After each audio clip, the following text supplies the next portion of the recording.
इंसान की जिंदगी में तीन चीजें अक्सर बहुत ही उलझी हुई होती हैं, उसका दिल, दिमाग और तकदीर। दिल कुछ चाहता है, दिमाग उसे पाने के रास्ते तलाश करता है, लेकिन होता वही है जो तकदीर को मंजूर होता है। ऐसी एक उलझी हुई कहानी हम आपको दिखाने जा रहे हैं, जो है दिल्ली की रहने वाली चित्रा मालविया की। उसने भी जिंदगी से वही खुशियां मांगी जो हम सब मांगते हैं, लेकिन तकदीर ने उसे वो दिया जिसकी उसने कभी कल्पना भी नहीं की थी। उसकी जिंदगी की एक कहानी पुलिस की एफआईआर बुक में एक केस के तौर पर दर्ज हुई और दिल्ली पुलिस के सामने आई अब तक की वो सबसे मुश्किल चुनौती बनी जिसका सामना शायद ही उन्होंने पहले कभी किया था।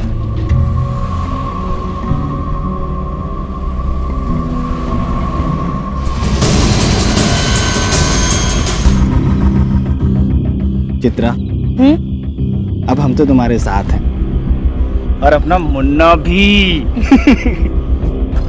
अब भगवान से क्या मांगोगी? मैं मांगूंगी कि आप और मुन्ना हमेशा मेरे साथ रहें। वो तो हमेशा तुम्हारे साथ रहेगा, है ना मुन्ना? हमेशा। सर, इसी जगह एक्सीडेंट हुआ था और जब एक्सीडेंट हुआ था तब करीब सुबह के 5 बजे थे। तब कोई चश्मदीद गवाह नहीं था, लेकिन एक आदमी ने उन्हें देखा था हादसा होने के बाद। बुलाओ। इधर आओ। नमस्ते सर। नमस्ते। क्या देखा तुमने? हम नाइट ड्यूटी करके साहब घर लौट रहे थे, तकरीबन सुबह के 5 बजे होंगे। हमने देखा खून में सने हुए कुछ लोग पड़े हैं साहब,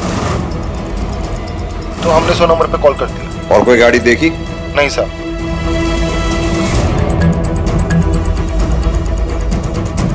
या तो ये लोग मंदिर जा रहे थे या मंदिर से आ रहे थे। जी सर। और एक बात, जैसा सब दिख रहा है ऐसा लगता है जैसे गाड़ी इस डायरेक्शन से आई होगी। यहाँ से आने के बाद गाड़ी ने इन लोगों को यहाँ टक्कर मारी। टक्कर मारने के बाद वो अपना कंट्रोल खो बैठा और जाकर ये इस पेड़ से जा टकराई। सर, तेजी से ब्रेक मारने की वजह से यहाँ पे गाड़ी के टायर के निशान भी मौजूद हैं। इनकी साइज और पेड़ पर जिस हाइट पर ये मार्क आया है, उसे देखते ऐसे लगता है कि बड़ी कार रही होगी। अगर पेड़ पे इतना गहरा निशान लगा है तो जरूर गाड़ी पे भी डेंट पड़ा होगा। ये हिट एंड रन का मामला है या प्लान मर्डर, ये हमें विक्टिम ही बताएगा। एक काम करो, आसपास के गैरेजेस में जाओ और उनसे कहो अगर कोई एक्सीडेंटल गाड़ी आती है तो फौरन हमें इन्फॉर्म करें। Okay sir.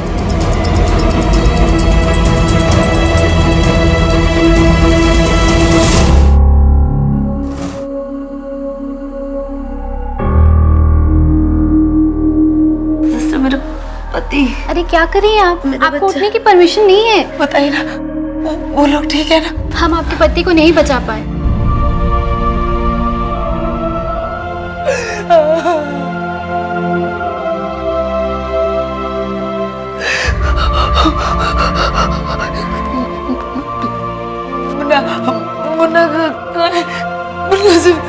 मुन्ना से मिलना है।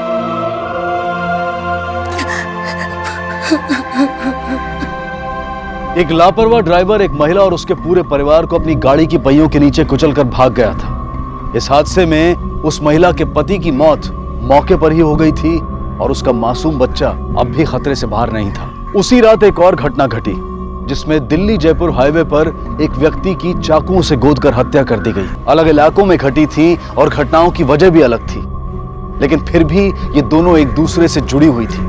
बहुत गहरा और करीबी रिश्ता था इनमें, जो आगे चलकर सामने आने वाला था।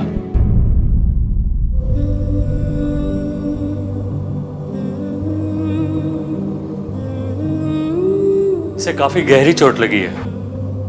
हमने इसे बचा तो लिया, लेकिन ये अब कभी देख नहीं पाएगा।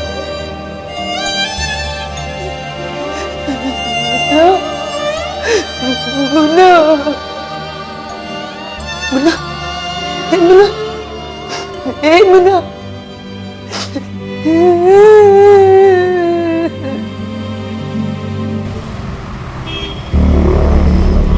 हम आपकी हालत समझ सकते हैं। वो क्या है, केस की तहकीकात करने के लिए हमारे लिए कुछ बातें जानना बहुत जरूरी होता है, जैसे गाड़ी किस रंग की थी, नंबर क्या था या कौन चला रहा था, कुछ भी जो आपने देखा हो। कुछ नहीं देख पाई, बस गाड़ी चलाने वाले को देखा था। कौन था वो?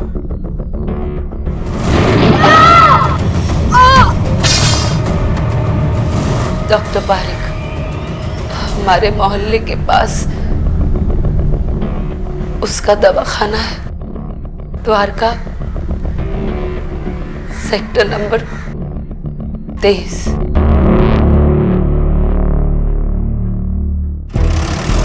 मुझे लग रहा है ये मामला सिर्फ एक्सीडेंट का नहीं, कुछ और भी है जो उससे जुड़ा हो सकता है। कोई खास वजह सर? हाँ, चित्रा का बयान। उसने कार का रजिस्ट्रेशन नंबर नहीं देखा, बात समझ में आती है, ऐसा हो सकता है, लेकिन सड़क पर गिरे होने के बावजूद इतनी बुरी कंडीशन में और वो भी अंधेरे में उसका ड्राइवर को देख लेना और पहचान लेना, बात समझ में नहीं आती। लेकिन सर वो झूठ क्यों बोलेगी?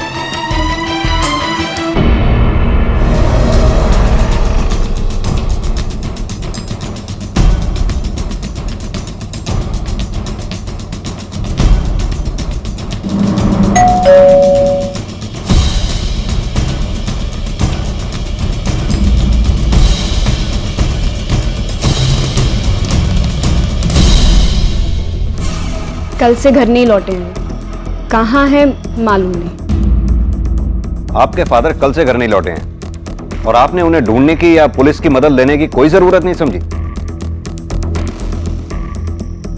आपके फादर एक हिट एंड रन केस में सस्पेक्ट हैं। बेहतर होगा अगर कुछ जानती हैं तो वो बता दें।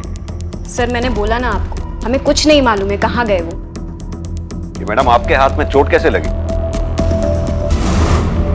ये सीढ़ियों से नीचे गिर गई थी। आपकी मदर कुछ बोलती नहीं है क्या? जी नहीं सर, वो हमेशा से कम ही बोलती। डॉक्टर साहब की गाड़ी कहाँ है? वो अपने साथ लेके गए। कौन सी गाड़ी है उनके पास? ब्लैक कार है। गाड़ी का नंबर है DL1C BP 7377। लगता है इस डॉक्टर के परिवार वालों को डॉक्टर की कोई खास चिंता नहीं। हाँ सर, काफी अजीब बिहेवियर है माँ बेटी का। सर ये भी तो हो सकता है कि चित्रा और उसकी फैमिली को उड़ाने के बाद डॉक्टर साहब डर के फरार हो गए हो। एक काम करो, इस डॉक्टर की गाड़ी ढूंढवाओ और मोबाइल की लास्ट लोकेशन भी पता करो। Okay sir.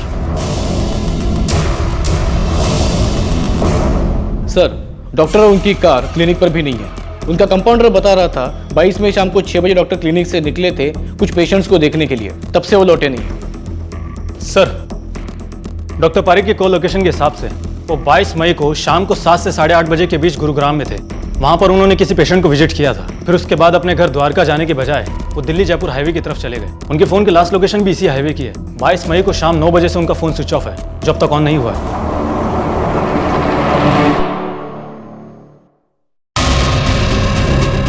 Doctor Pareek Delhi से बाहर कहीं या फिर जयपुर जाने वाले थे? नहीं सर, हमें नहीं पता। मैडम हमें आपके हस्बैंड के एक हिट एंड रन केस में तलाश है और हमें ये बात भी अच्छी तरह से पता है कि वो घटना होने के करीब 8 घंटे पहले से खुद से लापता है। We need your cooperation. वो जिंदा है या मर गए?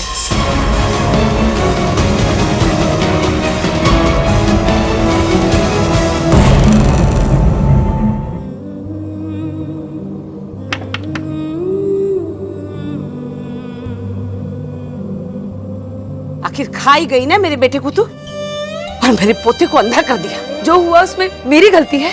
नहीं, गलती तो मेरी है जो अपने बेटे की जिद के आगे झुककर तुझे इस घर में लाने दिया उसे। लेकिन अब ना मेरा बेटा है और न मेरी मजबूरी। अब तेरे लिए इस घर में कोई जगह नहीं है। निकल जा घर से, चल निकल जा। माँ जी क्या बोल रही? एक मिनट माँ जी, माँ जी। कहने से आने वाली मैं। सब इंसान नहीं, लोग उन्हें मसीहा मानते हैं।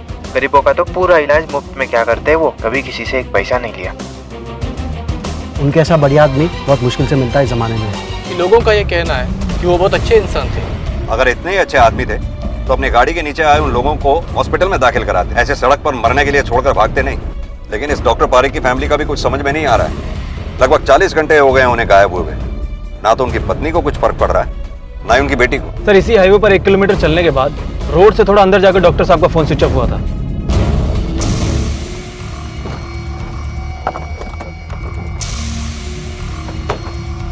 सर यही वो लोकेशन है जहां पर डॉक्टर पारिक का फोन स्विच ऑफ हुआ था। एक काम करो, देखो सब लोग क्या मिलता है। Okay sir.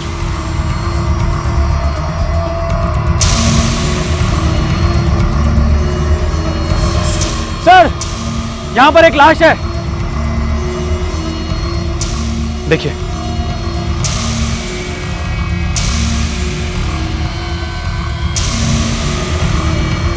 एक काम करो, आसपास अच्छी तरह से छानबीन करो, कुछ ना कुछ सबूत के तौर पर जरूर मिलेगा, मर्डर वेपन वगैरह या कुछ भी। Okay sir. और हाँ, इनकी गाड़ी भी देखो। चलो भाई। हो सकता है कहीं आसपास ही हो। जी sir.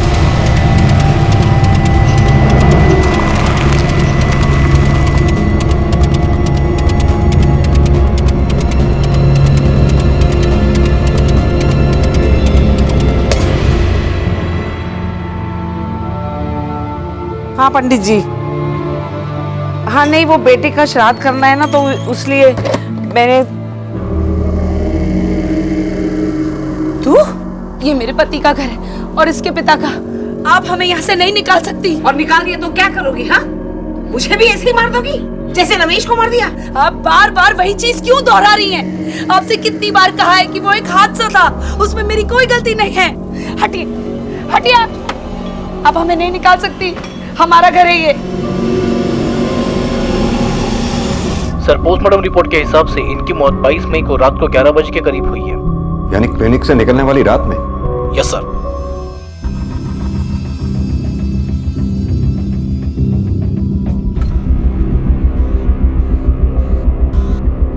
Is this necessary sir? Mummy की थोड़ी सी तबीयत खराब है। मुझे नहीं पता अपने फादर की लाश को आइडेंटिफाई करना आपकी नजर में कितना जरूरी है, but yes, this is necessary. Legal procedure है, आपको पूरा करना होगा।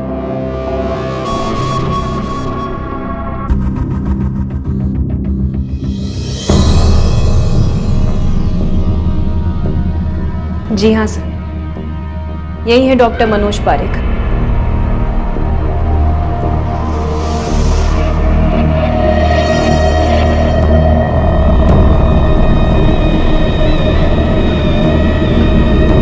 डॉक्टर पारेख की मौत 22 मई को हुई थी और चित्रा के साथ घटे हादसे की तारीख और वक्त था 23 मई सुबह के 5 बजे, यानी कि डॉक्टर पारेख के कत्ल के 8 घंटे बाद। लेकिन चित्रा का कहना था कि जो गाड़ी उसे और उसके परिवार को टक्कर मारकर गई, उसे डॉक्टर पारेख ही चला रहे थे। कौन था वो? डॉक्टर पारेख। लेकिन ये कैसे मुमकिन था कि जिस व्यक्ति की मौत हो चुकी हो, वो अपनी मौत के 8 घंटे बाद गाड़ी चलाता हुआ आए और एक्सीडेंट करके गायब हो जाए? मतलब साफ था कि या तो चित्रा ने उस गाड़ी के ड्राइवर को ठीक से देखा नहीं था, या फिर चित्रा झूठ बोल रही थी। और सवाल यह था कि अगर चित्रा झूठ बोल रही थी तो क्यों? दूसरी तरफ डॉक्टर पारेख का परिवार भी पुलिस के लिए किसी उलझन से कम नहीं था, जो कि उनके गायब होने के वक्त से ही अजीब बर्ताव कर रहा था और उनकी मौत के बाद भी उसके बर्ताव में कोई बदलाव नहीं आया था। कहीं इसकी वजह यह तो नहीं थी कि डॉक्टर पारेख के कत्ल का कोई सिरा उसके अपनों से जुड़ा था? आपकी हालत काफी खराब थी उस समय, इसलिए हमने आपको समय दिया। अब बताइए। क्या बताऊं साहब? यही कि आपने हमसे झूठ क्यों कहा कि वो गाड़ी डॉक्टर पारेख चला रहे थे, जबकि आपके एक्सीडेंट से काफी पहले उनकी हत्या हो चुकी थी। वो गाड़ी कैसे चला सकते थे? क्या बोल रहे हैं साहब? डॉक्टर पारेख की हत्या? जी साहब, मैंने आपसे कोई झूठ नहीं बोला। मैंने वही बताया जो मैंने देखा। मैं क्यों उनका झूठा नाम लूंगी साहब? उनका बहुत बड़ा एहसान है हम पे साहब। मेरे पति बहुत बीमार थे साहब, और हमारे पास इलाज कराने के पैसे भी नहीं थे। तब उन्होंने ही मेरे पति को ठीक किया साहब, और इलाज के पैसे भी नहीं लिए हमसे। जहां तक मुझे याद है वो डॉक्टर पारेख ही थे। वो गाड़ी जो भी चला रहा था, डॉक्टर पारेख या कोई और, उसका स्केच बनवाने में हमारी मदद कीजिए। सर, यह है वो स्केच जो चित्रा ने बनवाया है, और ये डॉक्टर पारेख की फोटोग्राफ। ये तो आपस में काफी मिलती हैं।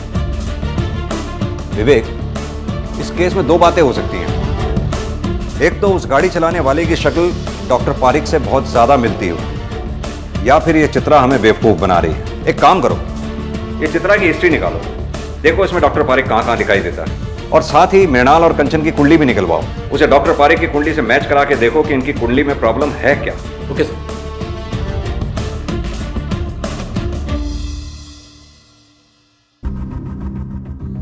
वो उनका अंतिम संस्कार करवाना होगा। हिलो मत, लग जाएगा।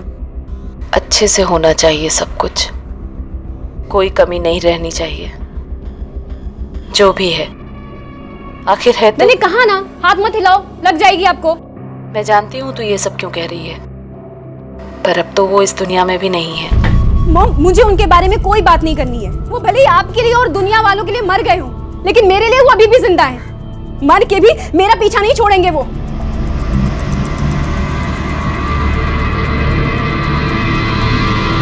डॉक्टर पारिक की फैमिली के बारे में क्या और कितना जानते हो तुम?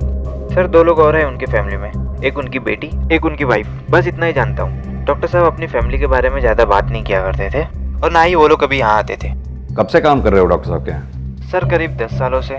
तो तुम्हारे कहने का मतलब है पिछले 10 सालों से डॉक्टर साहब की फैमिली का कोई भी मेंबर क्लिनिक में नहीं आया? सर दरअसल उनकी वाइफ भी पहले डॉक्टर थी। डॉक्टर थी? मतलब डॉक्टर पारिक की वाइफ मिसेस पारिक डॉक्टर हैं? जी हाँ, वो पहले प्रैक्टिस भी किया करती थी लेकिन फिर छोड़ दी। क्यों?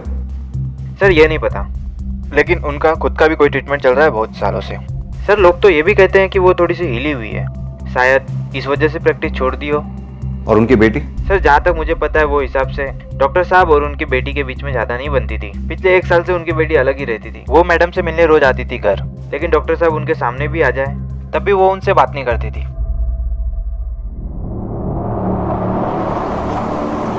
इन्हें पहचानते हो?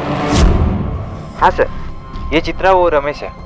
सर रमेश को टीबी थी, जब उसकी टीबी बिगड़ गई तब उसे यहाँ लेके आए थे इलाज के लिए, और इसका इलाज हमारे साहब ने किया है। ये मेरे पति का घर है, मुझे यहाँ से कोई नहीं निकाल सकता, समझे? एक कदम भी आगे बढ़ाए ना तो मैं खुद का गला रेत दूंगी, और मैं ना कभी फिर पूरी जिंदगी तुम लोग पुलिस स्टेशन के चक्कर काटते फिरना। निकलो ऐसे, निकलो! चलो चाची। निकाल! पागल हो गई, निकाल!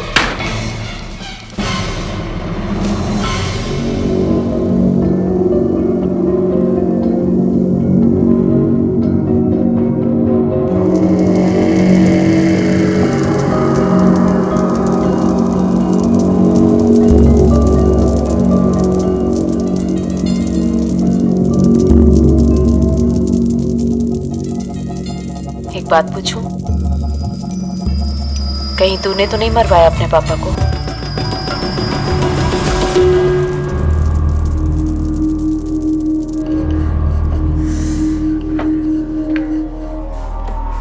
अरे अब जब यहाँ रहने ही लगी है तो अपने लिए रोटियां बना रही है ना, मेरे लिए भी 2 रोटी बना देना। मैंने कहा मना किया है माँ जी, आप ही हमेशा। अभी देती हूँ खाना आपको, आप बस मुन्ना पर नजर रखिए, कहीं गिरकर चोट ना लगा ले।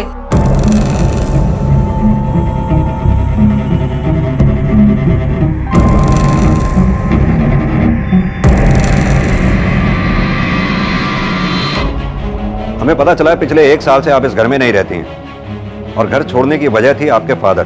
बनती नहीं थी आपकी आपस में, वो खास वजह?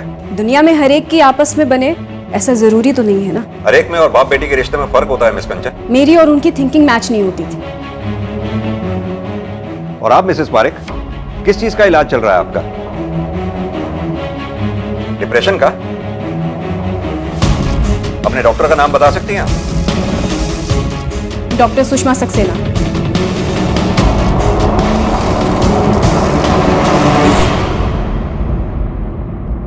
ये लीजिए। मुन्ना, मुन्ना कहाँ है? मुन्ना यहीं तो था।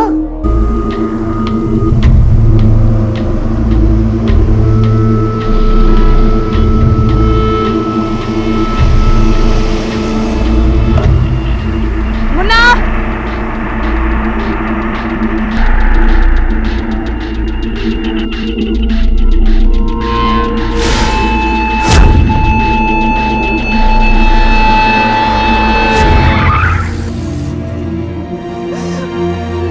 तू ठीक है ना? तू ठीक है ना? तुझे कुछ हुआ नहीं ना? मना किया था ना तुझे बाहर निकलने के लिए, फिर क्यों निकला? हाँ?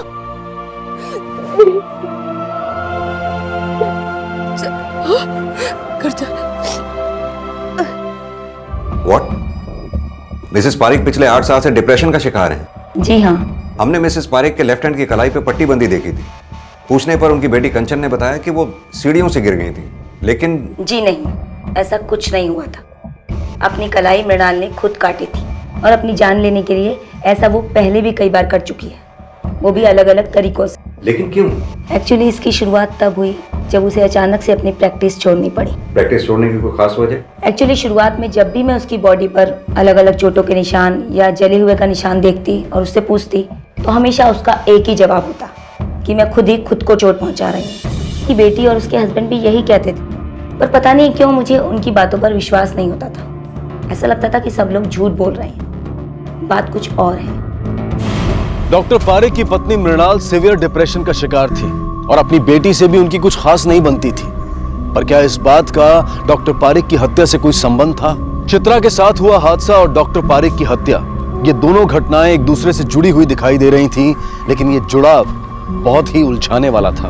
एक तरफ पुलिस को लग रहा था कि डॉक्टर पारेख की फैमिली जरूर कोई बात छुपा रही है, कोई ऐसी बात जिसका संबंध इस केस से हो सकता है। दूसरी उलझन थी चित्रा का वो बयान जिसमें वो रो रो कर ये कह रही थी कि जिस हादसे में उसने अपने पति को खोया था उसके जिम्मेदार डॉक्टर पारेख थे, जो कि उस दिन वो गाड़ी चला रहे थे। लेकिन ये नामुमकिन दिखाई दे रहा था क्योंकि पोस्टमार्टम की रिपोर्ट के अनुसार डॉक्टर पारेख की मौत चित्रा के साथ हुए हादसे से बहुत पहले हो चुकी थी। साथ ही डॉक्टर पारेख की कार भी अभी तक पुलिस को नहीं मिली थी।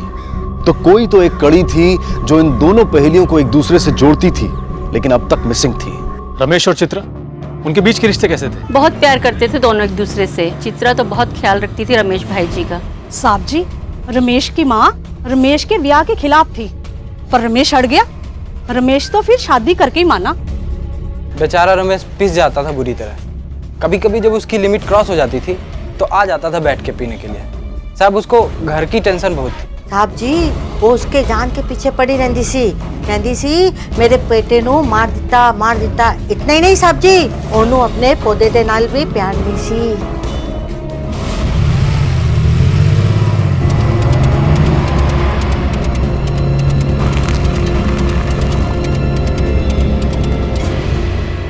खामोश रहकर किसे बचाना चाहती हैं आप? अपनी बेटी को? नफरत करती थी वो अपने फादर से, इनफैक्ट अभी भी करती है। कहीं उसी ने तो नहीं, मेरी बेटी ने कुछ नहीं किया। वो बेचारी तो ऐसा कर ही नहीं सकती। बहुत अच्छी बच्ची है वो, बहुत ही अच्छी। मैंने किया है ये सब। आपने? बहुत गलतियां की हैं मैंने आज तक, पर मैं ऐसी पहले नहीं थी। उन्होंने बनाया मुझे ऐसा। दुनिया के लिए भगवान थे वो, पर हमारे लिए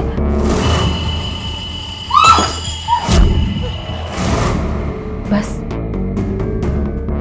यही वो अकेली वजह थी जिसके चलते वो अलग अलग तरीकों से मुझे सजा देते थे, किसी भी बात पर। मृणाल, शर्ट हो गया? हाँ। दो।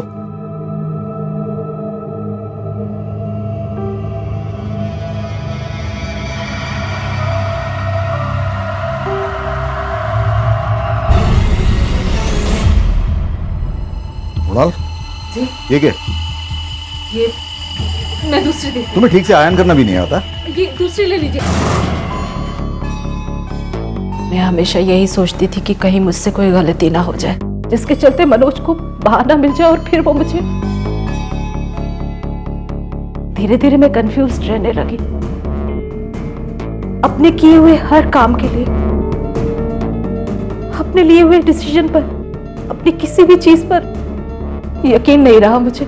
लेकिन आप एक डॉक्टर थी Mrs Parekh, a highly educated woman. आपने आवाज क्यों नहीं उठाई इस टॉर्चर के खिलाफ? पुलिस की मदद क्यों नहीं ली आपने?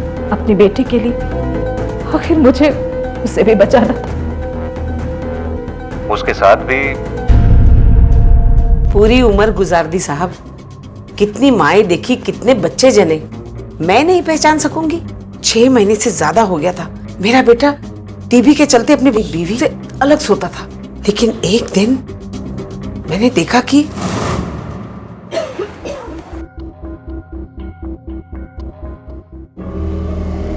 कहाँ मुंह काला कर आ रही हूँ? जैसा आप सोच रही हैं वैसा कुछ भी नहीं। तबीयत खराब है बस मेरी। ये भी तो हो सकता है कि रमेश और चित्रा के बीच कुछ हुआ हो। बिल्कुल नहीं साहब, क्योंकि रमेश अपनी बीवी और बच्चे से बहुत प्यार करता था, इसीलिए तो टीबी के डर से उनसे अलग सोता था। यानी इस वक्त चित्रा प्रेग्नेंट है? अरे ऐसी नाजायज औलाद को कोई रखता है क्या?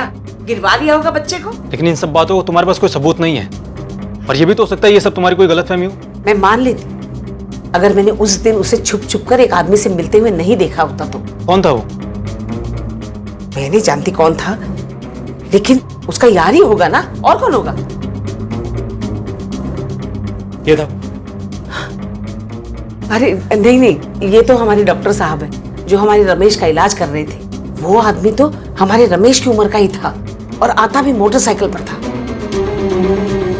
मृणाल जी ने हमें सब बता दिया, लेकिन फिर भी हम तुम्हारे मुंह से सुनना चाहते हैं।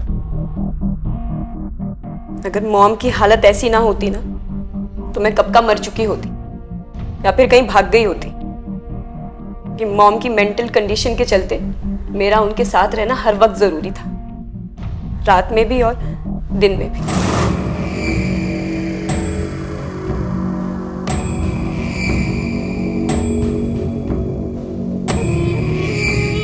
उसी दिन वो घर छोड़ दिया था मैंने। पांव भी नहीं रखना चाहती थी वहां, इस डर से कि कहीं उससे सामना ना हो जाए। लेकिन फिर भी हर रोज जबरदस्ती खुद को खींच कर जाती थी वहां पे, मॉम के खातिर, उनका ख्याल रखने के लिए। जुर्म के इन दोनों मामलों की जांच में तरक्की हुई थी। पुलिस के पास अब डॉक्टर पारिक की पत्नी मृणाल और बेटी कंचन थी, जो सालों से डॉक्टर पारिक की यातनाएं सहती आई थी। बहुत मुमकिन था कि अपनी इस यातना भरी जिंदगी से निजात पाने के लिए दोनों ने या फिर दोनों में से किसी एक ने डॉक्टर पारिक का कत्ल किया हो या फिर करवाया हो। सर, कंचन और मिसेस पारिक के सेलफोन की कंप्लीट रिपोर्ट आ चुकी है। जिस वक्त डॉक्टर पारिक का मर्डर हुआ उस वक्त ये दोनों द्वारका में ही थी, क्राइम सीन से लगभग 60 किलोमीटर दूर। उन दोनों के कॉल रिकॉर्ड्स में भी कोई सस्पेक्टेड या नया नंबर नहीं है। जितने भी कॉल्स आए या गए हैं वो सभी के सभी कॉल्स या तो फैमिली के हैं या तो फिर फ्रेंड्स के। सर मुझे लगता है कि चित्रा की सास ने उससे अपनी नफरत और नाराजगी के चलते झूठी कहानी बनाई है। मुझे नहीं लगता कि चित्रा ऐसा कुछ कर सकती है, क्योंकि सबका यही कहना है कि चित्रा अपने पति रमेश से बहुत प्यार करती थी। जिन लोगों के बारे में तुम बात कर रहे हो वो उस डॉक्टर पारेख को भी देवता बता रहे थे, राइट? जब तक कातिल पकड़ा नहीं जाता हम किसी को भी क्लीन चिट नहीं दे सकते, मृणाल और कंचन को भी नहीं, क्योंकि मोबाइल के लोकेशन से सिर्फ ये पता चलता है कि मोबाइल उस वक्त कहाँ था, मालिक भी उस वक्त वहां था, ये जरूरी नहीं। ये मृणाल और कंचन पे भी नजर रखनी होगी। Yes sir. और चित्रा की सास ने जो कहानी बताई है हमें उसका भी पता लगाना होगा कि उसमें कितनी सच्चाई है। Yes sir.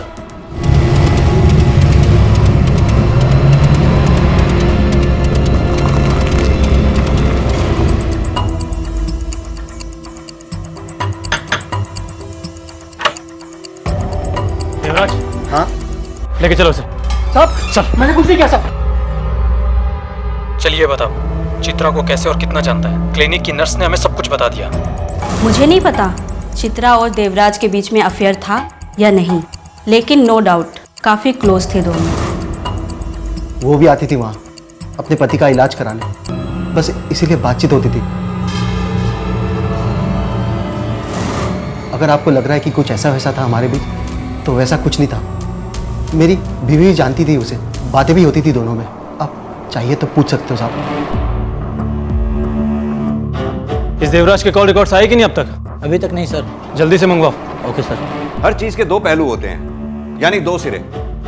मुझे लगता है हम सिर्फ एक सिरे पर ध्यान दे रहे हैं, दूसरे सिरे को हमने अभी तक छुआ तक नहीं। किस बारे में बात कर रहे हैं आप सर? डॉक्टर अपने एक पेशेंट को देखने गया था।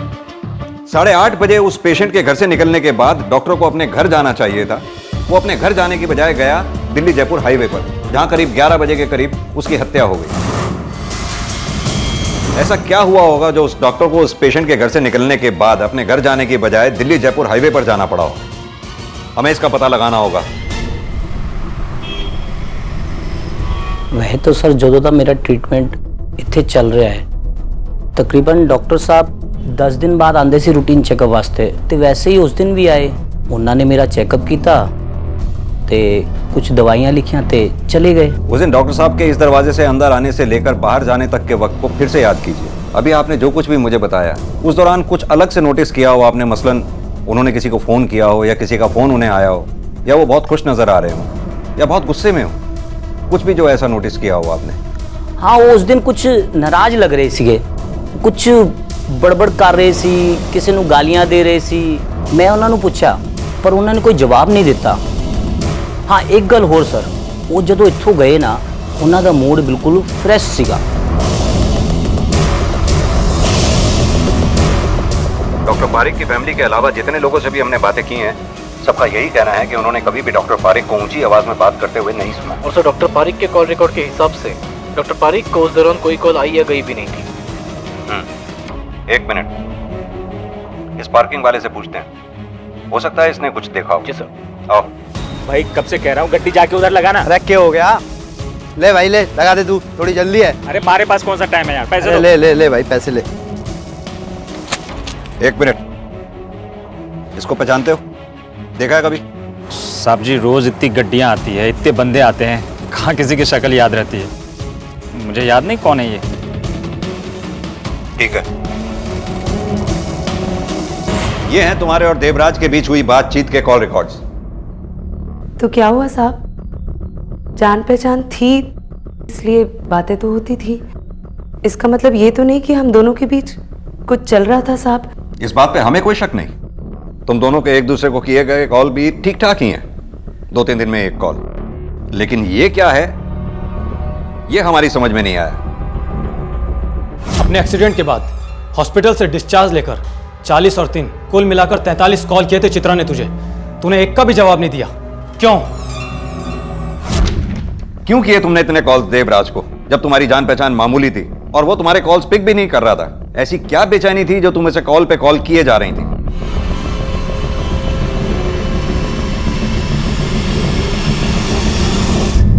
उस पेशेंट के घर के अंदर जाते समय डॉक्टर पारिक गुस्से में था और निकलते वक्त नॉर्मल। हालांकि इससे हमें कुछ हासिल नहीं होता। इधर चित्रा और देवराज हैं जो खामोश हैं, लेकिन उनके पास सॉलिड एलिबाई है कि डॉक्टर पारिक के मर्डर के वक्त वो मौका वारदात से कोसों दूर थे। इसके अलावा दोनों इतने पैसे वाले भी नहीं है सर कि किसी किराए के कातिल को हायर कर सके। इससे भी बड़ा सवाल है मोटिव का। मुझे कोई मोटिव नहीं दिखाई देता उनके पास, बल्कि अपने आपस के रिश्तों को लेकर उनकी खामोशी मुझे कहीं ना कहीं खटक रही है।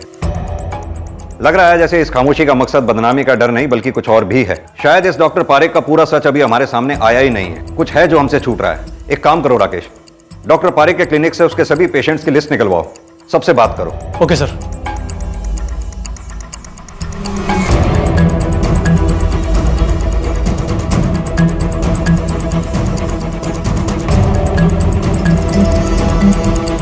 सर इस डॉक्टर पारिक ने तो अपने पास आने वाली किसी भी जवान औरत को नहीं छोड़ा।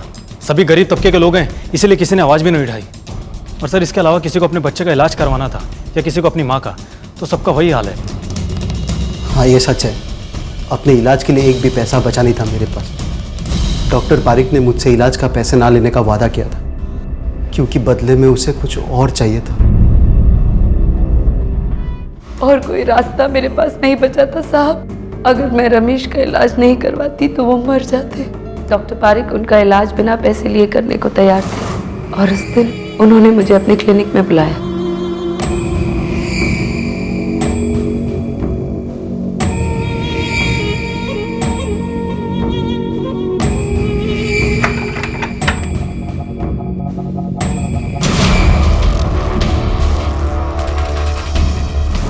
पूरी कीमत वसूली उसने मुझसे अपने मुफ्त इलाज की। एक बार अबॉर्शन भी करवाना पड़ा मुझे साहब। जब मेरी और चित्रा की दोस्ती हुई तब मुझे पता चला वो पारिक जो फायदा मेरी बीवी की मजबूरी का उठा रहा है वही वो चित्रा के साथ भी कर रहा था। तो हम दोनों ने तय किया कि हम उसे जान से मार डालेंगे, लेकिन मेरी बीवी ने मुझे रोक लिया। देवराज पीछे हट गया।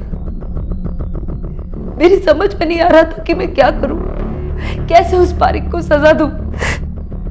फिर अचानक उस दिन हमारा एक्सीडेंट हो गया। मुझे मौका मिला और मैंने वो इल्जाम उस पारिक पर डाल दिया। कौन था वो? डॉक्टर पारिक।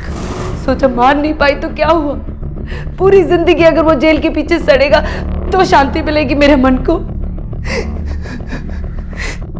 देवराज को यही बताने के लिए मैं उसे लगातार फोन कर रही थी सब। मैंने उसके फोन नहीं उठाया क्योंकि मुझे लग रहा था कि वो वापस डॉक्टर पारिक को मारने की बात करेगी। वो आदमी कौन था जिसने तुम्हारा एक्सीडेंट किया?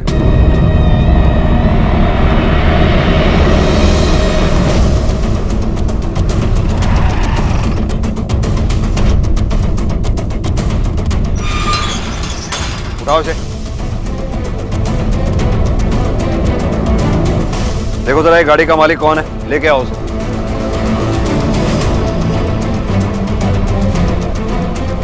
मैंने कुछ नहीं किया सर।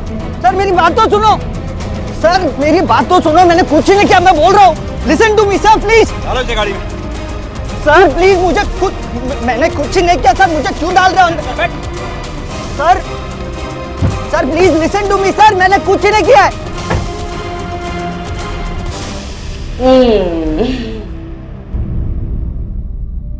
मुझे माफ कर देना बेटा,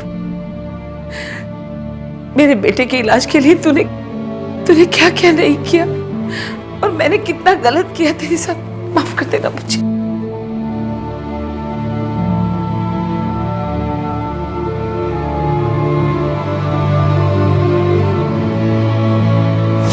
सर उस लड़के ने मान लिया है कि चित्रा उसकी फैमिली का एक्सीडेंट उसके कार से हुआ था। इसके बाद वो डर गया, उसे अंदाजा था कि पुलिस उसकी कार को ढूंढ रही होगी, इसलिए उसने कार को छुपा के रखा, कहीं बाहर नहीं निकाला। लेकिन सर उस लड़के का कोई भी कनेक्शन ना तो चित्रा उसकी फैमिली के साथ है, ना ही देवराज के साथ और ना ही डॉक्टर पारिक के साथ। सर डॉक्टर पारिक की कार का पता चल गया है, यहीं पास ही के बहरामपुर गांव में है और कोई है जो उसे बेचने की कोशिश कर रहा है। चलो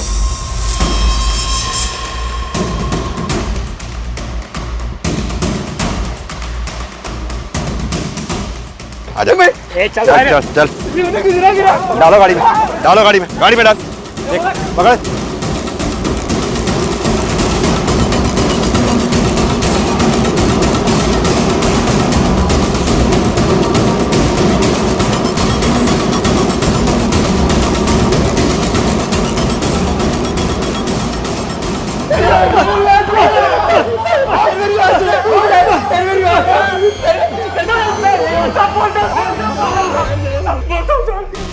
बोल, सब सच सच बता। साहब उस रात मेरा मूड पहले से ही खराब था।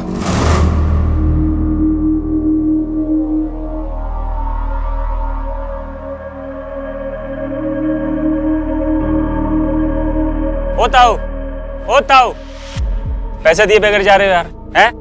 ज्यादा होशियार से क्या तू? कैसी बात कर रहे हो तुम? कोई था क्या यहाँ पर? घना बिजी है क्या तू? मूतने गया था, इंतजार नहीं कर सकता क्या? ये ले चल। तुम्हारे 25 रुपए के चक्कर में ये 500 का छुट्टा कराऊं क्या? है? चल छुट्टे दे। नहीं है मेरे पास। मैं कैसी बात कर रहे हो तुम? जानते हो मैं कौन हूँ? बाप ना है मारा, समझा? बाकी जो भी है मारे टुल्लू से। चल छुट्टे दे, टाइम नहीं है हमारे पास। नहीं है मेरे पास, लौटते वक्त देता हूँ। ओ ताऊ पैसे दे के जा। 2 कौड़ी के गवार मेरे कंधे पर हाथ रखता है, बहुत बर्दाश्त कर लिया मैंने। एक पुलिस को फोन करूंगा ना तो पिछवाड़ी की सारी चमड़ी छील देगी पुलिस। और तमीज कहीं। साले पुलिस की धमकी देता है, अभी बताता हूँ तेरे को। रुक। सर इसका फोन आया और हम पार्किंग में आ गए। ताऊ भीतर बैठ जा और चाबी दे दे।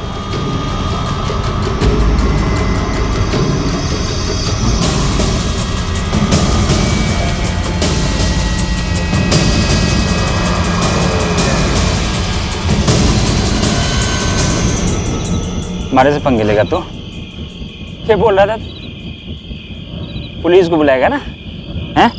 जाना है? ये बेचूंगा।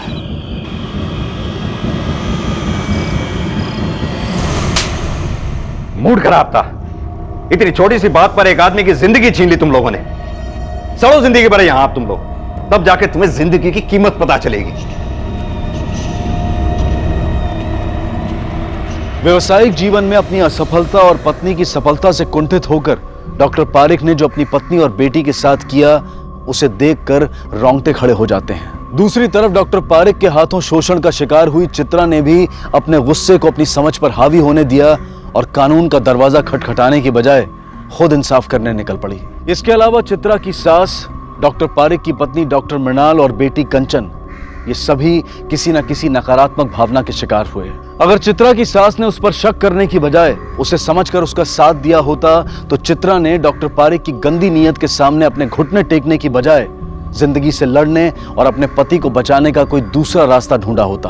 अगर मृणाल ने अपने डर और अपनी बेटी को लेकर अपनी असुरक्षितता को अपने आप पर हावी न होने दिया होता और शुरुआत में ही डॉक्टर पारिक के खिलाफ आवाज उठाई होती तो न सिर्फ अपने आप को और अपनी बेटी को बल्कि उसने उन तमाम मजलूम महिलाओं को भी डॉक्टर पारिक का शिकार होने से बचा लिया होता। इस कहानी से हम सबको ये सीख मिलती है कि हमें अपनी भावनाओं, खासकर नकारात्मक भावनाओं विचारों से सतर्क रहना चाहिए। उनका गुलाम बनने की बजाय अपनी समझदारी से उन्हें काबू में रखना चाहिए। इसी विचार के साथ अब मैं अनूप सोनी आपसे विदा लेता हूं। फिर मुलाकात होगी अगले एपिसोड में एक और चौंका देने वाले केस के साथ। तब तक अपना और अपने परिवार का ख्याल रखें और देखते रहें क्राइम पेट्रोल डायल 100। सबक एक को सीख हम सबको। जय। हर इंसान के जीवन में बुरा वक्त आता है। जो परीक्षा लेता है उसके धैर्य की, उसके विवेक की। जो धैर्य का दामन थामता है और अडिग होकर आगे बढ़ता है वो इस मुश्किल समय को पार कर जाता है।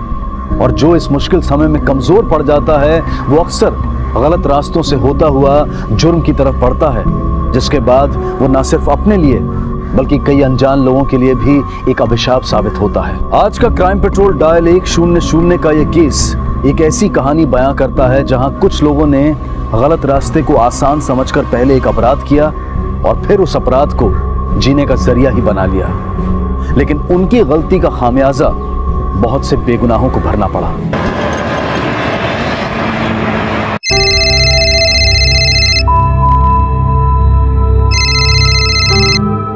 हेलो, हाय, मैं ठीक हूँ, तुम कैसे हो? कौन, माँ जी? तुम्हें बताया था ना, वो तो 4 धाम की यात्रा के लिए गई है। हाँ, 2-4 दिन में आ जाएंगी। आप क्यों चिंता कर रहे हो? मैं हूं ना।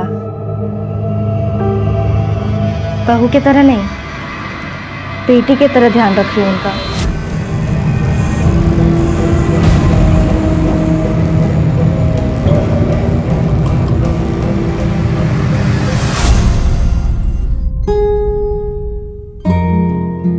चलो यहाँ बैठते हैं, आ जाओ। अरे बैठो तो प्लीज, मुझे प्लीज 2 मिनट के लिए बैठो, 2 मिनट के लिए बैठो ना, प्लीज प्लीज प्लीज, आओ आओ।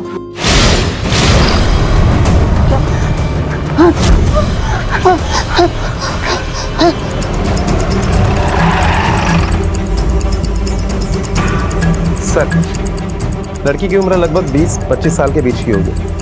सर पर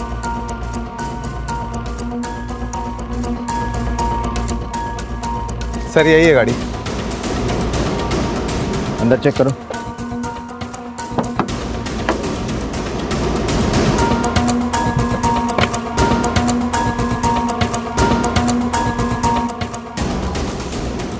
सर ये देखिए, ये आईडी मिला है और ये उसी लड़की का है जिसकी लाश मिली।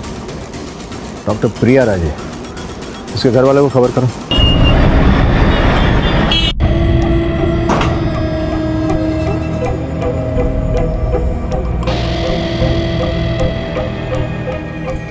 तकलीफ हो रही है ना? निकाल दूं? मैं क्या करूं? तुम भी तो मेरी बात सुनती नहीं हो ना।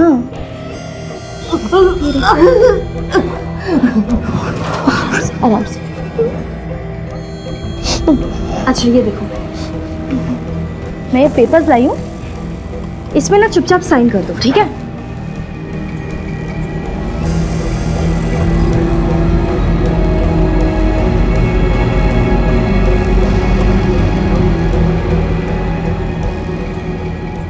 साइन करो। अरे इस बुढ़ापे में क्या करोगी इतने जमीन जायदाद का? मरने के बाद छाती पर लेके तो नहीं जाओगी? चलो साइन करो, पकड़ो पकड़ो, जल्दी साइन करो। अरे पकड़ना। नहीं करूंगी, कभी नहीं करूंगी। एक बहू अपनी सास को बंधक बनाकर उसकी जायदाद अपने नाम करवाना चाहती है। यूं देखने में तो ये दोनों मामले एक दूसरे से कोसों दूर थे, लेकिन जिस कदर और जिस हद तक ये आपस में जुड़े थे वो हद मानव कल्पना की सोच की हद से भी परे थी।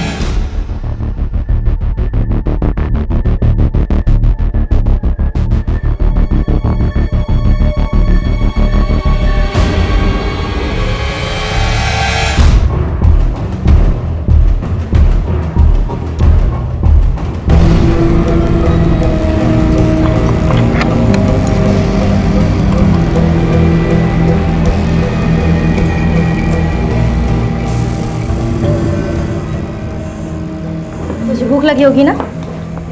देख मैं तेरे लिए खाना लाई हूँ।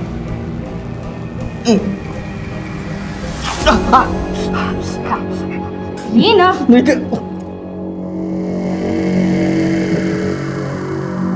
प्लीज छोड़ दे मन, जाने दे मुझे, तुझे रब दी सोहम। भाई क्या बच्चों वाली बातें कर रहा है? मैं तेनू नहीं छोड़ सकती। समझना। नहीं समझना मुझे कुछ, समझी तो नहीं समझना। एक तू और वो मेरी पागल सास दोनों एक जैसे हो। वो पेपर पर साइन नहीं कर रही है और तू यहाँ पे चीख रहा है। सब अपने बारे में सोचते हो ना, कोई मेरे बारे में तो सोचता ही नहीं है कि एक अकेली लड़की ये सब कैसे हैंडल कर रही होगी, है ना? खाना खा चुपचाप। आखिर कौन थी ये नेत्रा? ये कोई शातिर अपराधी थी या फिर किसी मानसिक बीमारी का शिकार थी जिसे लोगों को तकलीफ में देखने में मजा आता था? क्या सच था इस नेत्रा का? ये चाहती क्या थी? और क्या डॉक्टर प्रिया की मौत के साथ भी इसका कोई सरोकार था? प्रिया, कल आपकी बेटी शादी करने गई थी? नहीं सर, फिर वो दुल्हन के जोड़े में क्यों थी? सर मुझे भी समझ में नहीं आ रहा है कि वो दुल्हन के जोड़े में क्यों थी और वहाँ क्या करने गई थी। कहीं ऐसा तो नहीं कि उसका किसी के साथ अफेयर हो और आप लोग को बिना बताए वो शादी के लिए गई हो? नहीं सर, मेरी बेटी मुझसे कुछ छुपाती नहीं थी, वो मुझे हर बात बताती थी। हमें वहाँ प्रिया का मोबाइल नहीं मिला है। हो सकता है कि किसी ने उठा लिया हो, या ये भी हो सकता है कि जिसने मारा वो जानबूझकर ले गया हो। क्या आप हमें प्रिया का मोबाइल नंबर देंगे प्लीज? जी सर।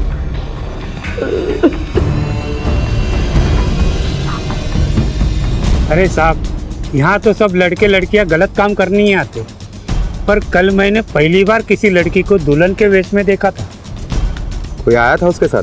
नहीं साहब, अकेली ही थी। उसके आने के पहले या उसके आने के बाद कोई आया था यहाँ पर जिसके ऊपर तुम्हें शक हो, कुछ अजीब लगा हो? नहीं साहब। राणे, प्रिया के माँ बाप को सच में कुछ नहीं पता है या वो झूठ बोल रहे हैं? बट आई एम श्योर इस लड़की की लाइफ में ज़रूर कोई लड़का था, वरना वो यहाँ क्यों आती, वो भी दुल्हन के लिबास में।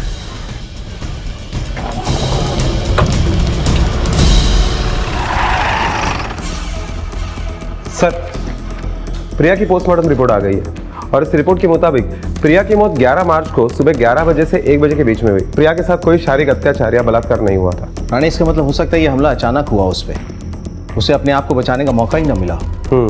सर, ये प्रिया के कॉल रिकॉर्ड्स।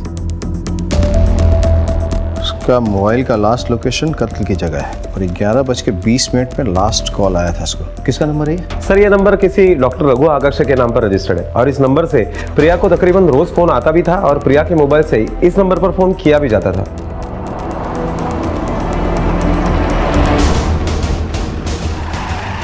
आप लोग किसी डॉक्टर रघु आगाशे को जानते हैं? हाँ सर, प्रिया जिस हॉस्पिटल में काम करती थी ये भी वहीं काम करते हैं। डॉक्टर रघु सर्जन है। अच्छा, इन दोनों के बीच में कोई खास रिश्ता था, मतलब दोस्ती या फिर? सर, हम सिर्फ इतना जानते हैं कि वो उसका कलीग था और कुछ नहीं।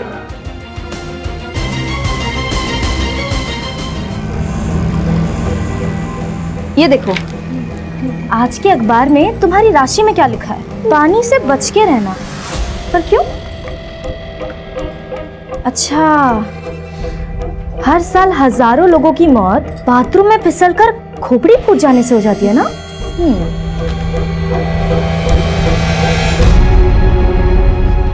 शायद तुम्हारे साथ भी ऐसा हो जाए।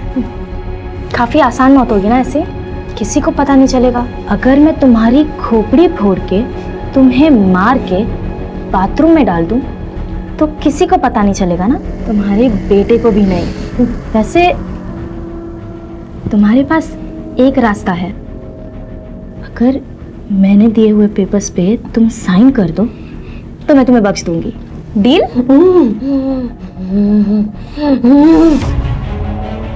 डॉक्टर रघु आकाश ड्यूटी पर है? Yes sir. उनसे बोले हम मिलना चाहते हैं। क्या प्रिया का खून हो गया? कमाल है, आपको खबर तक नहीं है कि आपकी दोस्त का कल खून हो गया है। देखिए सर, वो मेरी दोस्त नहीं थी, सिर्फ कलीग थी। इसके अलावा हमारा और कोई रिश्ता नहीं था।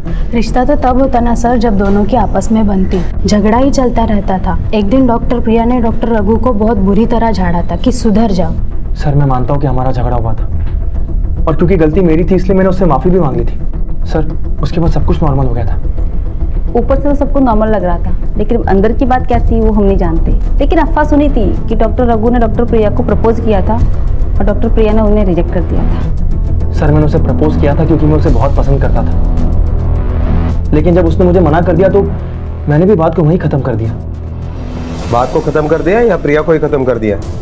ये आप क्या कह रहे हैं सर? ऐसा थोड़ी ना होता है कि कोई किसी को मना कर दे तो उसे जान से ही मार डालो। सर मुझे समझ में नहीं आ रहा है कि ये सब में आप लोग मुझे क्यों घसीट रहे? कल जब प्रिया का खून हुआ था थोड़ी देर पहले तुमने उसे फोन किया था, क्यों? सर मैंने उसे इसलिए फोन किया था क्योंकि एक केस में मुझे उसकी ओपिनियन चाहिए थी, लेकिन उसने मुझसे कहा कि वो भी बात नहीं कर सकती। तुम उससे बात कर रहे थे, फोन पे किसी और की आवाज सुनाई दी थी, मतलब तुम्हें ऐसा लगा कि वहां कोई और भी हो सकता? नहीं सर, मैंने इतना ध्यान नहीं दिया।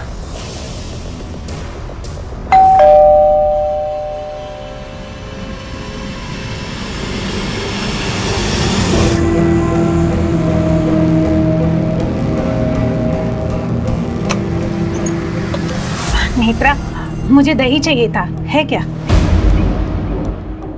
दही थोड़ा सा चाहिए जमाने के लिए। हाँ, अभी लाती हूँ।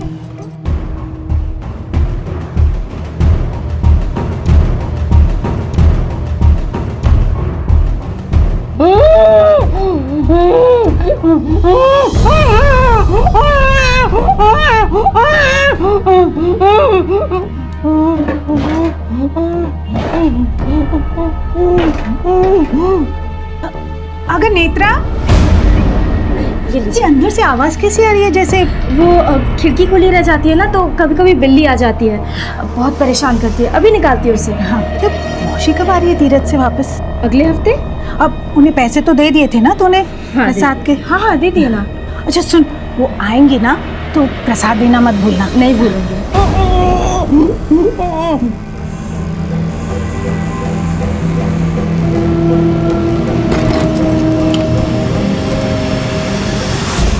राणे, इस डॉक्टर रघु का कच्चा चिट्ठा निकालो। पता करो प्रिया के ना बोलने के बाद इसने चैप्टर वहीं क्लोज कर दिया था या आगे भी इसकी सर्जरी जारी थी। और प्रिया के सोशल नेटवर्क और वर्क प्लेस के जितने भी फ्रेंड्स हैं उनसे पता करो कि डॉक्टर रघु के अलावा भी कोई लाइन में था या ऐसा कोई जिसे प्रिया पसंद करती हो। सर, प्रिया को तो शादी और बॉयफ्रेंड जैसे टॉपिक में कोई इंटरेस्ट ही नहीं था। सर, प्रिया तो शादी को ऐसे अवॉइड करती थी जैसे उसको शादी से कोई एलर्जी हो। मुझे आपकी दुकान के 11 मार्च की रात को 10:22 पर एक लड़की डॉक्टर प्रिया दळवी का कार्ड स्वैप हुआ था, उस वक्त के सीसीटीवी फुटेज चाहिए। तो फॉरवर्ड करना। रात का वक्त है। राणे, ऐसी क्या इमरजेंसी आ गई इस लड़कियों की रात के वक्त दुकान बंद होने के समय ये शादी का जोड़ा खरीदने गई, वो भी अकेले? सर, साथ जाने का सवाल तो तब उठता जब हमें पता होता कि प्रिया शादी का जोड़ा खरीदने जा रही है। प्रिया के दोस्तों का कहना है कि वो शादी को अवॉइड करती थी। ऐसा क्यों? इसकी कोई खास वजह? कहीं उसका पास्ट ही तो कारण नहीं है इसका? नहीं सर, ऐसा कुछ नहीं था। हम तो खुद चाहते थे कि उसकी शादी हो जाए, फिर उसकी उम्र भी हो गई थी। हमने तो उससे कहा था कि जात धर्म से हमें कोई फर्क नहीं पड़ता, उसकी पसंद ही हमारी पसंद होगी। पता नहीं उसने ऐसा क्यों किया। सर, प्रिया के माँ बाप उसे हर तरह से सपोर्ट कर रहे थे, उसे अपना अफेयर छुपाने की कोई जरूरत नहीं थी, फिर भी उसने अपना अफेयर। राणे, हो सकता है कि छुपाने की वजह उस लड़की के पास ना हो, उसके बॉयफ्रेंड के पास हो। सर, ये डॉक्टर प्रिया के कॉल रिकॉर्ड से जो आपने मंगवाए थे। सर, डॉक्टर प्रिया के कॉल रिकॉर्ड्स हमने दोबारा चेक करवाए। एक हफ्ते पहले प्रिया जिस नंबर पर घंटों बातें किया करती थी वो अभी भी बंद है, इसलिए मैंने उस नंबर के सारे डिटेल्स मंगवाए हैं। कुछ देर में आते ही होंगे।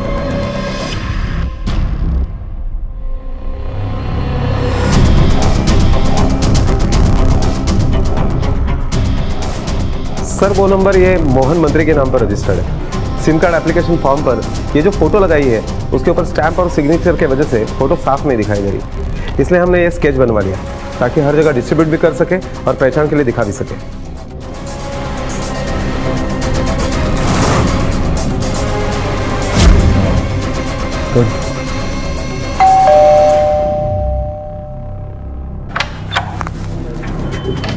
जी, कहिए। हमें मिस्टर मोहन मंत्री से मिलना है। मैं हूँ मोहन मंत्री।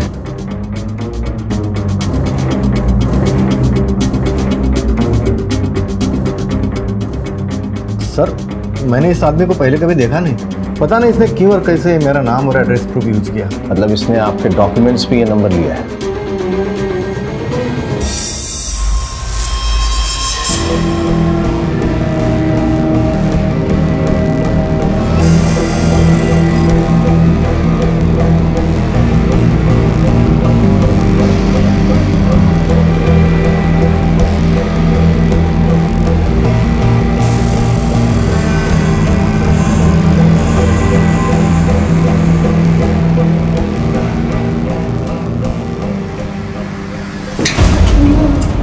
उसको बोला साइन करने को, साइन नहीं करती। साइन करके रखा है इस औरत ने। कितनी बार बोला, हाँ? कितनी बार बोला था तुझे साइन कर, चुपचाप साइन कर, दिमाग खराब करके रखा।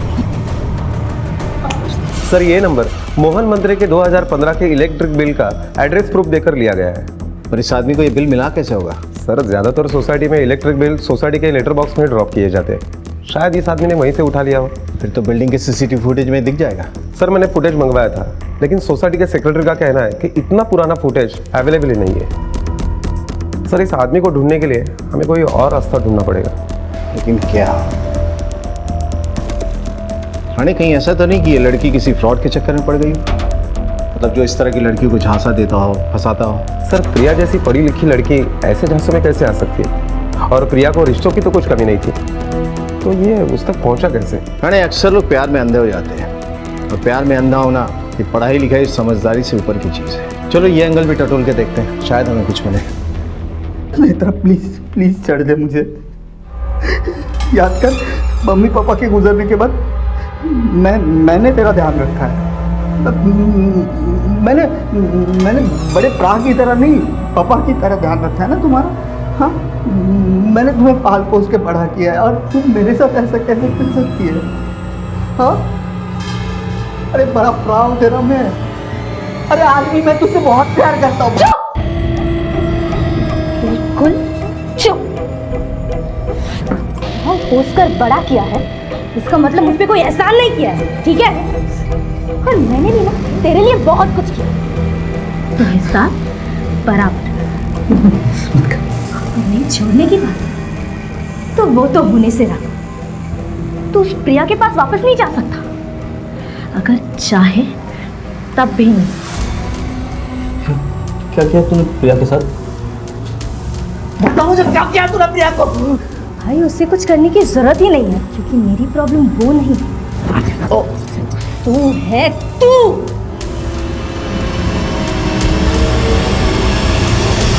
राणे इस आदमी की तस्वीर महाराष्ट्र के हर पुलिस स्टेशन में भिजवा दो।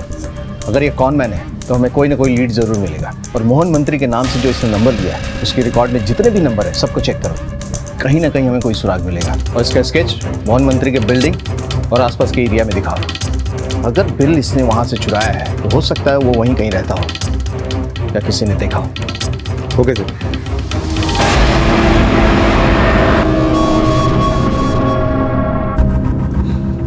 माँ जी कल आपका बेटा दुबई से वापस आ जाएगा और फिर आप उसके सामने अपना दुखड़ा रोएंगी, मेरे बारे में सब कुछ बता देंगी, है ना?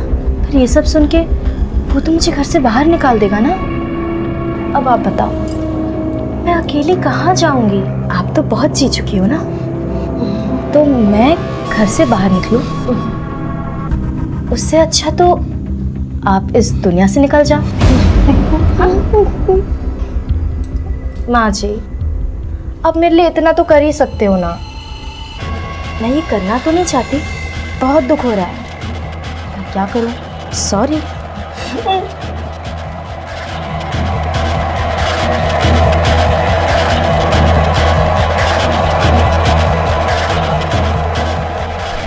पहचानते हैं इसे?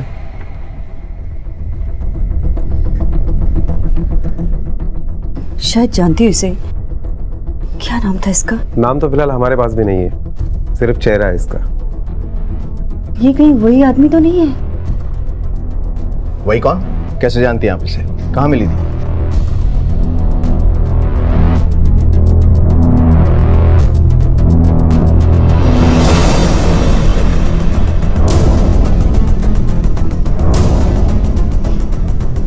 सर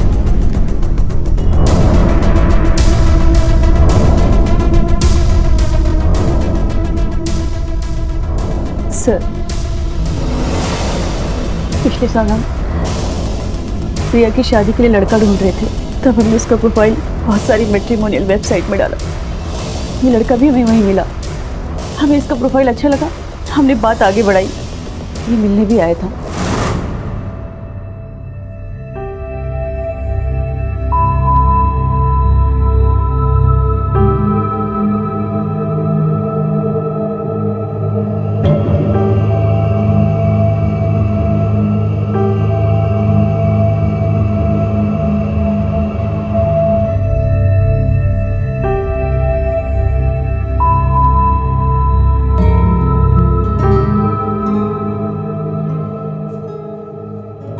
को भी लड़का पसंद आ गया था, उससे शादी के लिए हाँ करती थी।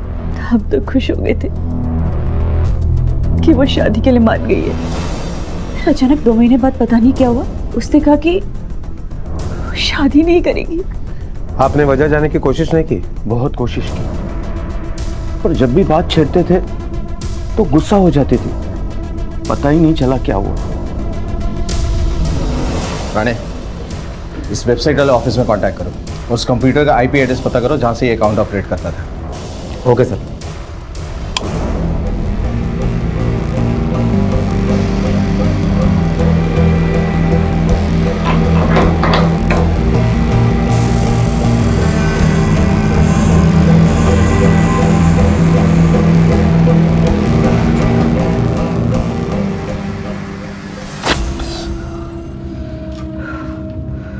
नेत्रा, मुझे छोड़ दे प्लीज, मुझे छोड़ दो। मैंने तेरा क्या बिगाड़ा? तुम कहाँ जा रही हो? हाँ नेत्रा, तुम कहाँ जा रही हो? बैग में क्या है? कहीं तुमने तुम्हारी सास को मार, हाँ मतलब तुमने तुम्हारी सास को मार दिया? क्या लगता है तुम्हें? क्या किया होगा मैंने? तुम्हारा कोई भरोसा नहीं है। सगे प्रा के साथ तू ये सब कर सकती है, वो तो बेचारी। ना वो बेचारी थी और ना तू बेचारा है। आज मैं जो भी हूं वो तेरी वजह से हूं, और इसकी सजा तो मिलनी चाहिए ना। क्या करने वाली है? हाँ क्या करने वाली है? क्या कर सकती तुमसे? चुप। मैं क्या करूंगी ये तो तुझे पता चल ही जाएगा ना। मेरे साथ जो करना है वो कर ले, जो करना है वो कर ले। एक बार मेरी प्रिया से बात करवा दे। एक बार तेरे पाँव पकड़ता हूं, मेरी एक बार प्रिया से मौत करवा देना।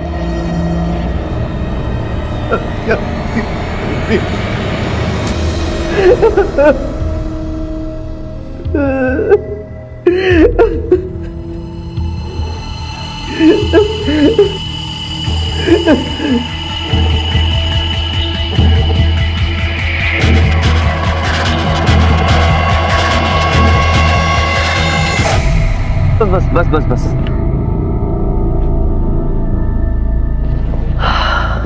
कितना हुआ? 500।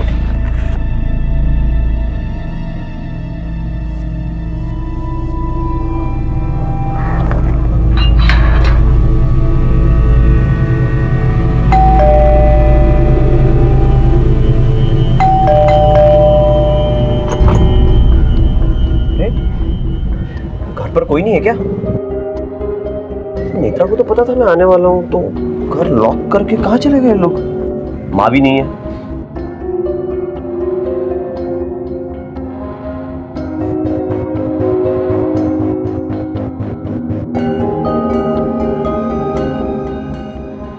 नमस्ते काकी। अरे विजय, तू कभी आया? मैं अभी आया। नेत्रा कहाँ गई है पता है आपको? नहीं पता, लेकिन सुबह इधर ही थी, देखा था मैंने उसे। अच्छा, बाकी ठीक ना? बाकी सब ठीक। आता हूँ। ओके चल। अरे काकू। अरे विजय, कधी आलास तू? मी आत्ताच आलो। नेत्रा और आई कहाँ गए? एक्चुअली घर लॉक्ड है, कोई नहीं है। नेत्रा का तो मुझे नहीं पता, और तेरी आई तो 1 हफ्ते से नहीं आई है। नेत्रा तुम बताया था उस दिन, अब वो तीरथ पर गई है ना? अच्छा नेत्रा, आई आ गई ना वापस? हाँ आ गई।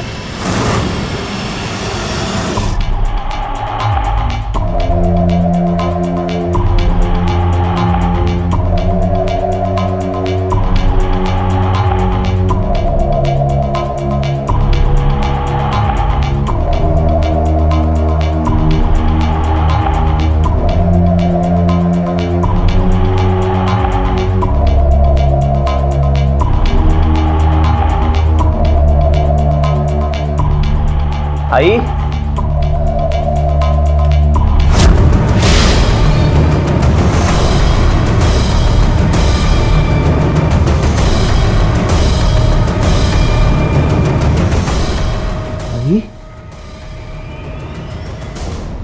हाँ ठीक है, ओके ओके। सर सुबोध जिस कंप्यूटर से अपना अकाउंट ऑपरेट करता था उसका आईपी एड्रेस मिल गया है। कहाँ का एड्रेस है? सर सोहम कॉलोनी दादर। दादर चलो।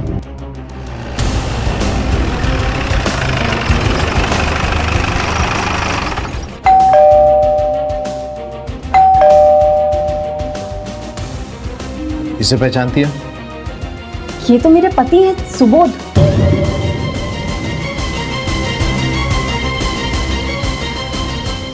मुझे यकीन नहीं हो रहा है।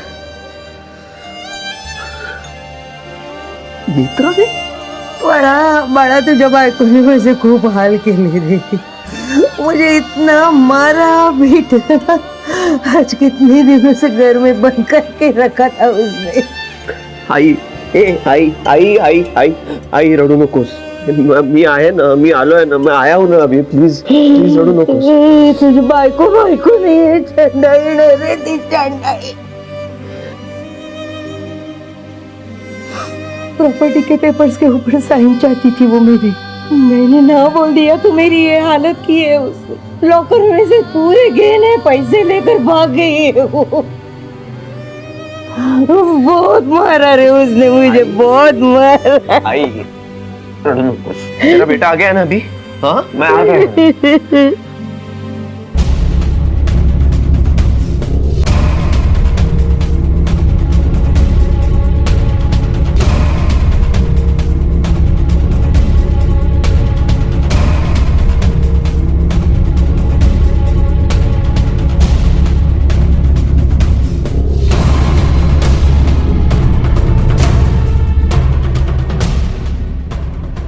कहाँ है तुम्हारा पति?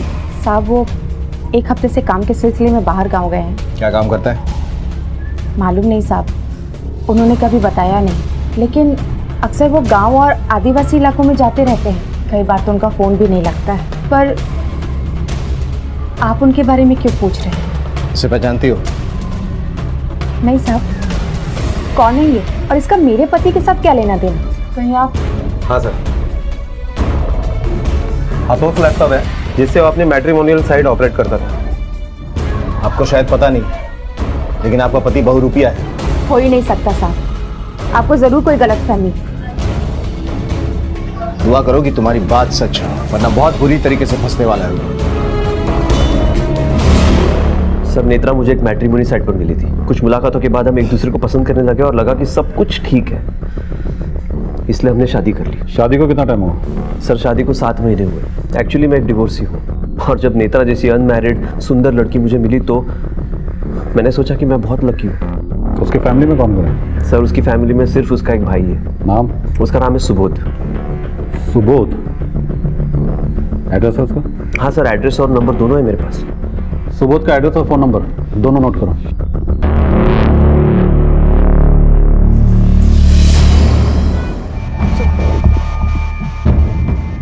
साहब सुबोध से मैं एक मैट्रिमोनियल साइट पर मिली थी।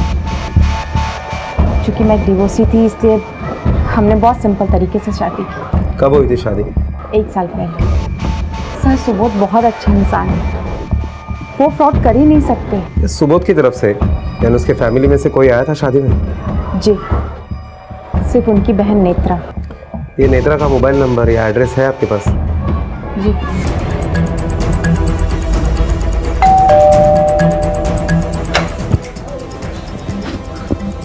क्या हो गया साहब? नेत्रा सुबोध यहीं रहते थे ना आपके यहाँ भाड़े पे? हाँ साहब। अभी कहाँ है? अभी कहाँ रहते पता नहीं साहब, जैसे ही नेत्रा की शादी हो गई सुबोध शिफ्ट हो गया यहाँ से।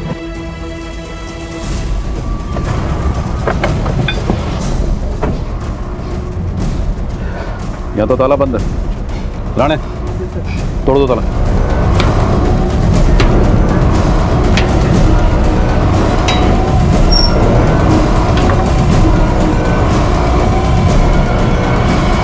जब नाला सोपारा और विले पार्ले पुलिस ने एक दूसरे से संपर्क किया तो पता चला कि दोनों केसेस एक दूसरे से जुड़े हुए हैं। तहकीकात में साफ था कि नेत्रा और सुबोध मैट्रिमोनियल साइट के जरिए झूठी शादियां करके लोगों को ठगने का जुर्म कर रहे थे, और उन पर एक नहीं बल्कि कई मामले दर्ज थे। सुबोध तो मर चुका था और अब इसका जवाब सिर्फ नेत्रा ही दे सकती थी, जो पुलिस की पहुंच से अब भी दूर थी। सुबोध और नेत्रा एक नहीं कई मोबाइल यूज कर रहे हैं। हर बार हर फ्रॉड के लिए वो एक नया सिम ले लेते हैं, और यही वजह है कि उनके कॉल रिकॉर्ड से भी हमें कुछ नहीं मिल पा रहा। प्रिया के कथित दोनों ही मोबाइल की लोकेशन कत्ल के जगह के आसपास की भी नहीं।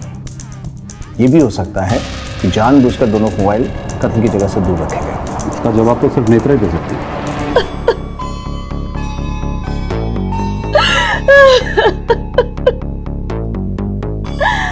हमारी बच्ची 2 रुपए की वजह से रात दिन परेशान थी। प्रिया कैसे उसे पहचान ना पाई और उस फ्रॉड आदमी के प्यार में अंधी हो गई। सर ओके ठीक है, मैं कॉल करता हूँ। सर 6 साल पहले दिल्ली में भी सेम ऐसा ही मराठल फ्रॉड का केस हुआ था और उस केस में जो लड़की इन्वॉल्व थी वो नेत्रा ही थी।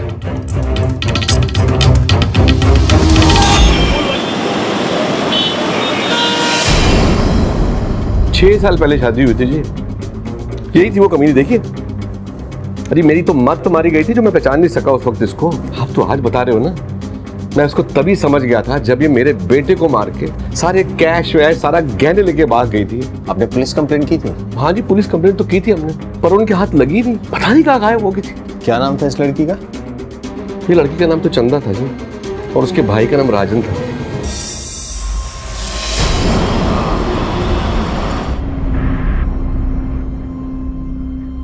लो लस्सी पियो। शुक्रिया।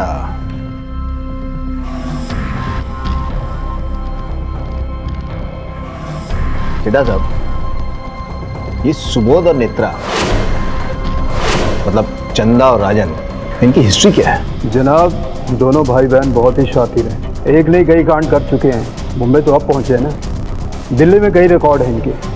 जनाब दोनों अनाथ हैं। जब से चोरी चकारी शुरू की, भाई की उम्र वही 16 साल की होगी और बहन 12 साल की।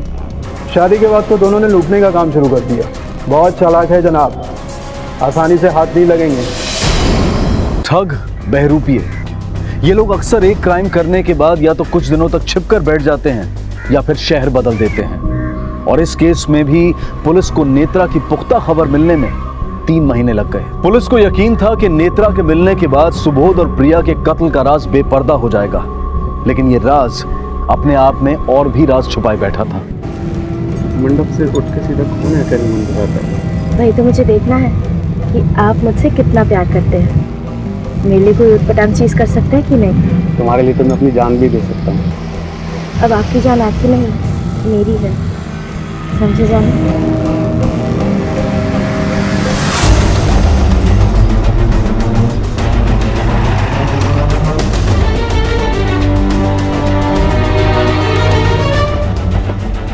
चलो तुम्हें तुम्हारे असली ससुराल लेके चलते। मालिक मैडम क्या हिला यार, तेलावट। मैंने प्रिया को कुछ नहीं किया सर। हाँ लेकिन सुबोध को मैंने ही मारा। उसने मेरा घर तोड़ दिया। अच्छी खासी शादी करके सेटल हो गई थी मैं, लेकिन सुबोध ने कहा हमारे गांव में हम शादी नहीं कर सकते, घर नहीं बसा सकते। फिर मैंने उसकी नहीं मानी। उसने मेरे पति को मार डाला और मुझे वहां से भागना पड़ा।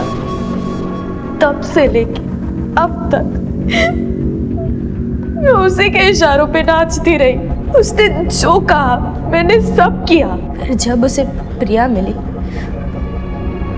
उसे प्रिया से प्यार हो गया। वो ये धंधा छोड़ के घर बसाना चाहता था। सर अगर उसने मेरा घर नहीं बसने दिया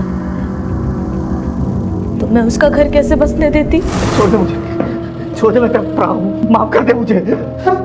छोड़ छोड़ छोड़। जा, छोड़ दिया तुझे। तूने मुझ पे तरस नहीं खाया था, मगर मैं तेरे जैसी नहीं हूँ। भाई है तू मेरा, नहीं मार सकती मैं तुझे। आज से तू अपने रास्ते और मैं अपने रास्ते। अगर मैं उसे नहीं मारती तो वो मुझे मार देता सब।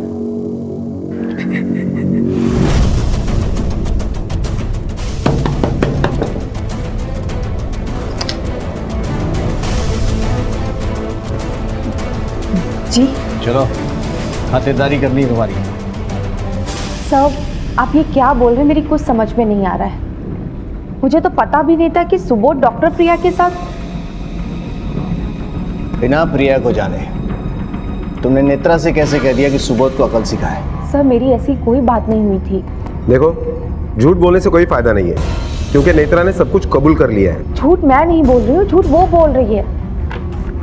और ये तुम्हारे एसएमएस जो तुमने नेत्रा को भेजे थे, ये भी झूठ बोल रहे हैं।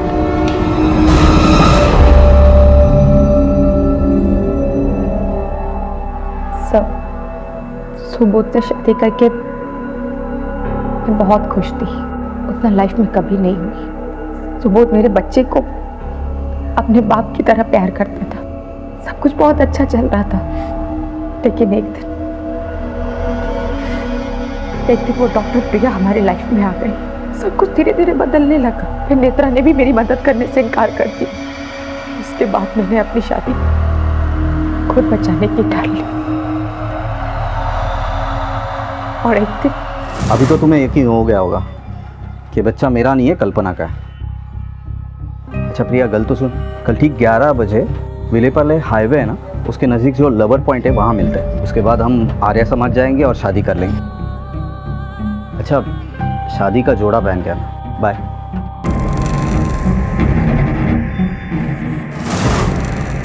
ये शादी मुझे किसी भी हाल में रोकनी थी, इसीलिए सुबोध के वहां पहुंचने से पहले मैं वहां पहुंच गई।